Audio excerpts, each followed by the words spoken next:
마태복음 10장 3절 한 절을 같이 읽겠습니다. 빌립과 바돌로메, 도마와 세린, 마태, 알페오의 아들 야고보와 다데오. 거기까지. 오늘 아침에는 예수님의 제자 빌립에 대해서 말씀을 나누겠습니다. 자, 이제 올해 우리 천천히 1월달부터 빌립보서 공부했죠, 그죠? 빌립보서 끝났고, 그 다음에 마태복음 1장부터 천천히 온 것 같은데 벌써 10장을 하고 있습니다. 이게 하루도 안 빠지고 한다는 게 엄청 중요합니다. 저 어제 이제 뉴욕에 큰아들이 전화가 와가지고 뭐 이야기하다가 아빠 성경 번역 어디 정도까지 됐어요? 그 이제 얘는 뭐 아직 그 성경 번역이 엄청 많이 남았다고 생각한 거예요.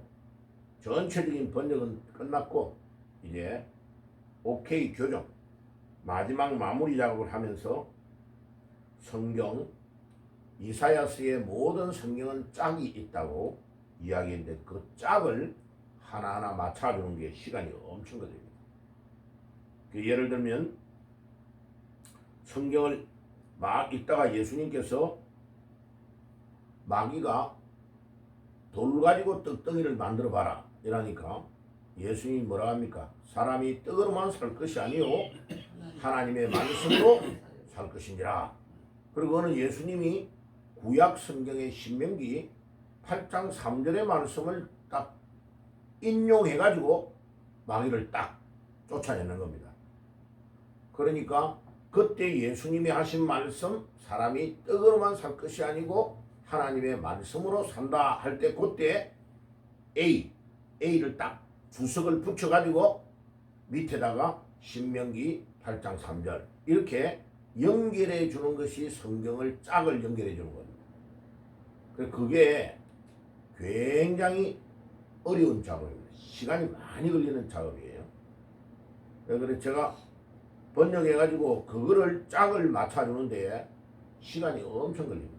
왜냐하면 그게 나는 힘든데 그거를 연결을 해주면 성도들이 읽다가 이거는 어디에 있는 게 여기서 연결이 돼가 나와서 그렇지 하고 찾아보면 되도록 그 성경 구절 밑에다가 신명기 8장 3절 또 하나님의 말씀이 생명이다 라고 나오는 단어가 연결되는 단어가 많아요. 요한복음에 예수님이 하신 말씀 이런 것들을 연결을 탁탁 해주는 이 작업이 관주를 달아준다 이라는 거예요. 관주. 그게 굉장히 어려운 작업이에요. 그거를 하는데 지금 시간이 많이 걸려요. 그 다음에 우리 한글 성경에 빠뜨리고 넘어갔던 것들을 안 빠지게 하는 거. 그 다음에 영어 킹제임스 버전 같은 아주 잘 돼 있는 성경도 틀린 게 여러 군데가 나옵니다. 그러면 이거는 이 영국의 학자들이 뭐를 잘못 성경 원어를 이해해가지고 잘못해가지고 번역을 했구나 이렇게 딱 하는 거예요. 그러면 그런 것들을 할 때 그 다음에 세례라고 번역해야 되느냐 침례교 사람은 침례라고 하는데 어느 거로 번역을 해야 맞느냐 하려면 봐요. 나중에 그 단어를 밥티조라는 이 단어를 내가 세례라고 번역하면 번역대가 나오고 나서 침례교 목사님이 왜 목사님 침례라고 안 하고 세례라고 번역했습니까? 라고 물어볼 거 아니에요. 그러면 원래 전부 다 물에 풍덩 빠져가지고 세례한 게 아니다. 그래서 침례라고 번역하면 곤란하다.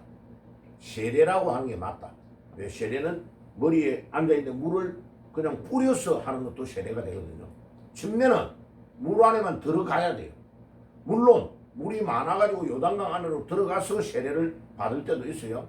그런데 물이 없는 사막지대 같은 데서 세례를 줄 때에 풍덩 침례했느냐? 아니에요. 구약에 여러 가지의 흔적들이 나와요. 그러니까 이런 것들을 결정해가지고 단어를 정해서 번역해야 되기 때문에 굉장한 시간이 필요해요. 자, 오늘은 예수님의 제자 빌립, 예수님의 제자 12명을 사도라 합니다. 사도. 사도라는 용어는 아무한테나 쓰는 게 아니에요.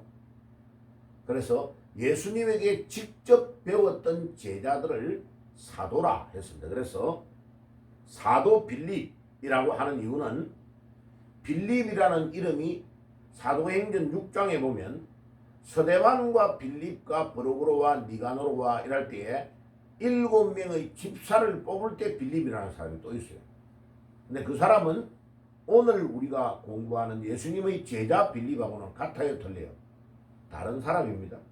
동명이인이 성경에 많아요. 그래서 제자 빌립을 제가 사도 빌립이라고 써놓은 이유가 그겁니다. 자, 인물이 다르다. 사도행전 8장에 사마리아 성에 들어가서 복음을 전했던 사람은 집사 빌립입니다. 집사 빌립. 그런데 그 집사 빌립하고 사도 빌립하고는 다르다. 이 빌립은 베드로와 같은 동네인 베세다 출신입니다. 베세다. 이 사람 직업은 뭐겠어요? 어부죠.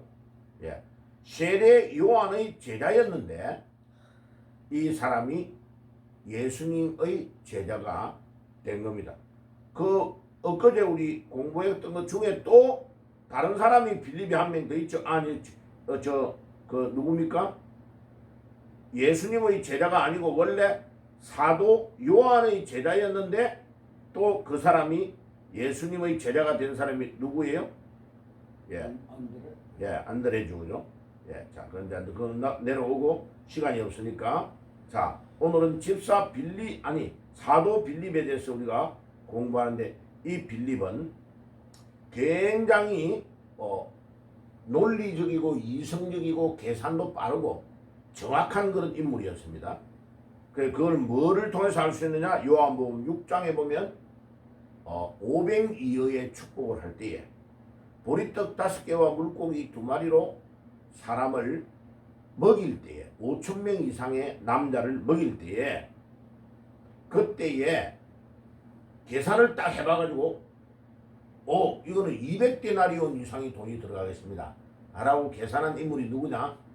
빌립이에요. 빌립. 그죠? 빌립은 아주 머리가 영특하고 탁탁탁 이럴 때 어떻게 했냐? 이 계산을 아주 잘한다는 거죠. 그죠? 그리고 세례 요한의 제자였는데 이 사람이 예수님의 제자가 되고 그가 예수님을 친구 나다나엘에게 소개를 했습니다. 그래 오늘 그 마태복음이 저 밑에 가보면 10장 45절 한번 가보세요. 10장 45절에 가보면 여기에 45절 말고 그 밑에 요한복음 1장 45절에 가보면 요한복음에 한번 가볼까요? 요한복음 1장 45절에 가보면 나옵니다. 빌립이 45절에 같이 읽어봅시다. 시작.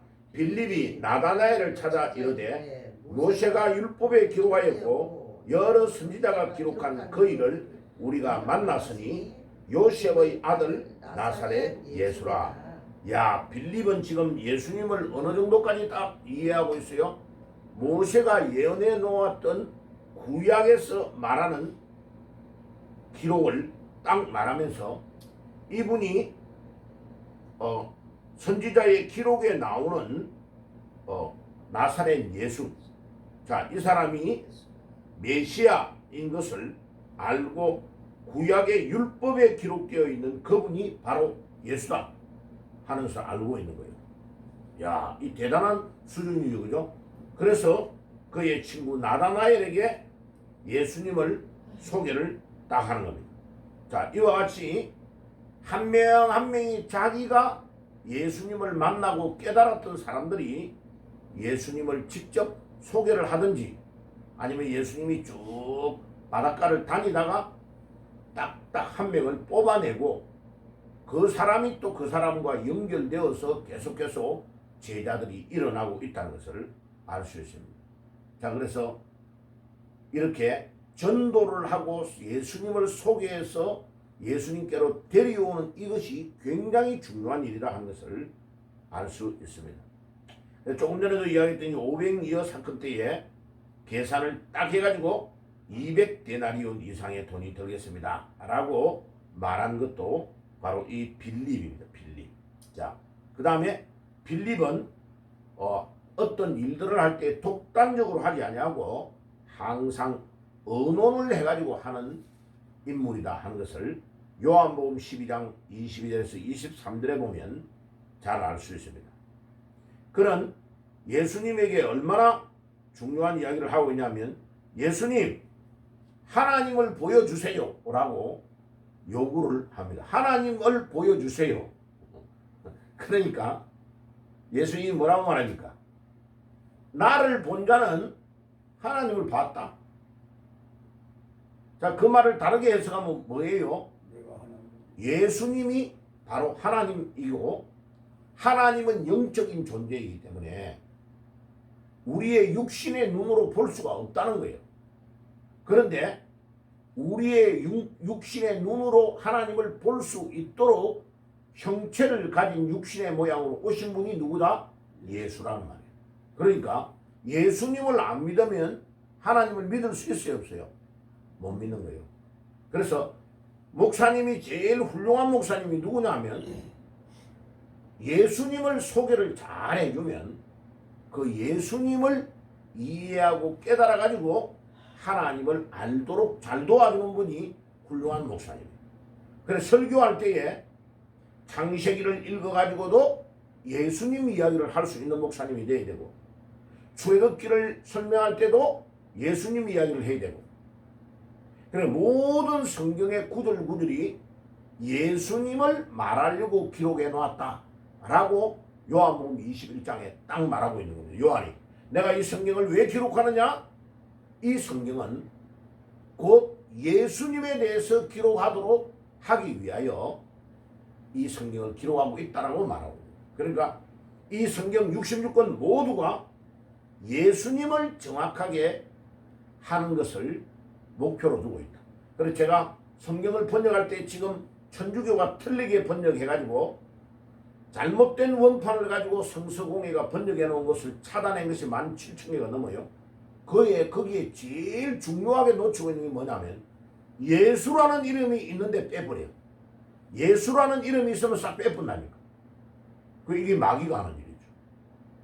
그런데도 감사하게 140년 넘게 우리가 이 성경을 읽으면서 구원을 받았다는 게 하나님의 기적입니다. 예. 그런데 여기에서 더 정확하게 더 정확한 성경을 만들기 위해서 제가 지금 노력을 하고 있는 겁니다. 그래서 하루에 한 10몇 시간씩 하고 나면요 제일 피곤한 게 뭐가 피곤하냐면 눈이 피곤해요. 눈이. 예. 그래서 이제 눈 안에 이게 물 그거를 축축 뿌리고 또 새벽에도 내가 중간중간에요. 예. 물을 좀 먹고 싶을 때나 이럴 때 일어나면 계속 눈을 뿌리고 또 다시 차고 그렇게 해요. 자, 그래서 예수님께 이 빌립이 하나님을 보여달라고 요한복음 14장 9절에 이야기했습니다. 자, 유세비우스라는 유명한 이 역사가가 글을 쫙 써가지고 빌립이 마지막에 어떻게 됐는가라는 것을 기록해 놓은 책이 있습니다. 그는 이 터키의 부르기아 지역에서 사역을 하다가 마지막에 시에나폴리스에서 순교했다고 기록을 하고 있습니다. 터키에서. 그래서 제가 이제 어저께 이 터키에 있는 이 히에나폴리스가 어디쯤 되는가 했는데 여기쯤 돼요. 여기가 터키 지역인데 바울이 목회를 했던 에베소 교회하고 멀지 않다는 것을 찾아냈어요. 제가. 그래서 몇 개의 사진을 제가 가지고 왔습니다. 자, 이 사도 바울이 여기가 이스라엘이고 여기서 쭉 북쪽으로 올라가면 안디옥, 여기가 안디옥이에요. 바울이 목회를 했던. 그 다음에 바울이 태어난 장소는 터키의 다소예요. 다소. 쭉 해가지고 쭉 이렇게 가면 여기에 또 비시디아의 안디옥이 또 있어요. 그리고 여기에 바울이 개척을 했던 교회인 에베소 교회가 해변가에 있어요. 그런데 빌립이 순교했던 데는 여기예요. 그래서 조금 더 가까이 이제 가가지고 여기 약간 멀리서 여기 육지 안에 여기는 약간 산악지대예요. 그래가지고 죽었던 유적지가 있는 곳을 찾았습니다. 제가 여기가 원형 경기장이 그 당시에 있는 유적지예요. 이게 빌립이 살았을 당시에 있었던 원형 경기장인데 계단식으로 돼가지고 어마어마하게 커요. 여기가 사람이 약 한 17,000명 2만 명 가까이 앉을 수 있는 어마어마한 우리나라 공설 운동장만큼 큰 요 산인데 이렇게 만들어놨죠. 그죠? 그러니까 그때 당시에 빌립이 살았던 히에나폴리스라는 터키에 있는 이 지역이 얼마나 발전되었는지를 보여줍니다. 그죠?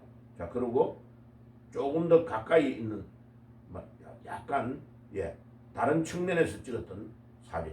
요 지역에서 빌립이 목회를 하다가 순교한 겁니다.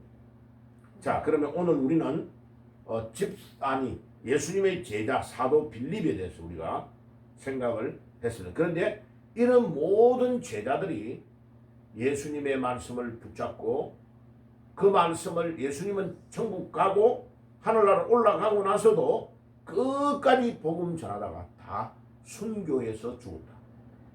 자, 우리 천국 가면 빌립을 만날 수 있을까요? 없을까요? 만날 수 있습니다. 그러니까 우리도 이 땅 위에 살면서요, 우리 시간을 굉장히 중요하게 잘 써야 돼. 남은 시간. 나는 한 명이라도 전도해야 되겠다. 왜? 예수님의 제자들이 전부 다 동일하게 보면 전도하고 복음 전하다가 다 순교해 죽잖아. 그죠?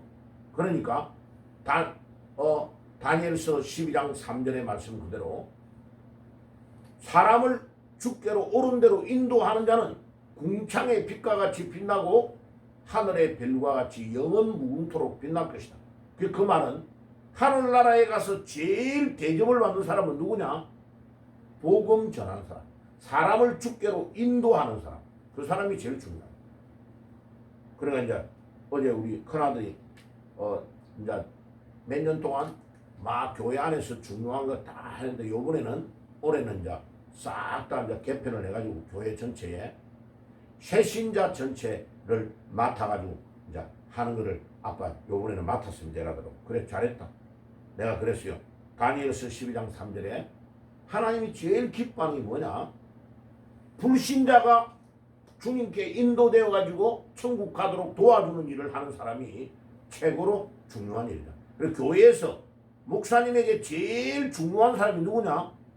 불신자를 전도해 오는 사람이다. 네가 맡아가 해야 될 일, 그게 한국이나 어디에서 막 연결되고 오면 그 불신자를 전도해 가지고 믿음 생활을 잘하도록 도와주는 그 일이 그 교회에서 제일 중요한 일이다. 그 봉사를 잘해라. 제가 그렇게 이야기했습니다. 자, 오늘 이 아침에도 여러분들 빌립같이 복음 잘 전하다가 주님을 위해서 마지막에 멋지게 죽는 순교하는 그런 삶을 우리가 살도록 기도하십시다. 기도하겠습니다. 주님 감사합니다. 오늘도 빌립과 같이 우리에게 믿음 주셔서 마지막 때에 복음 잘 전하다가 주님 앞에 설 수 있는 저희들이 되게 주옵소서. 예수님의 이름으로 기도드립니다. 아멘.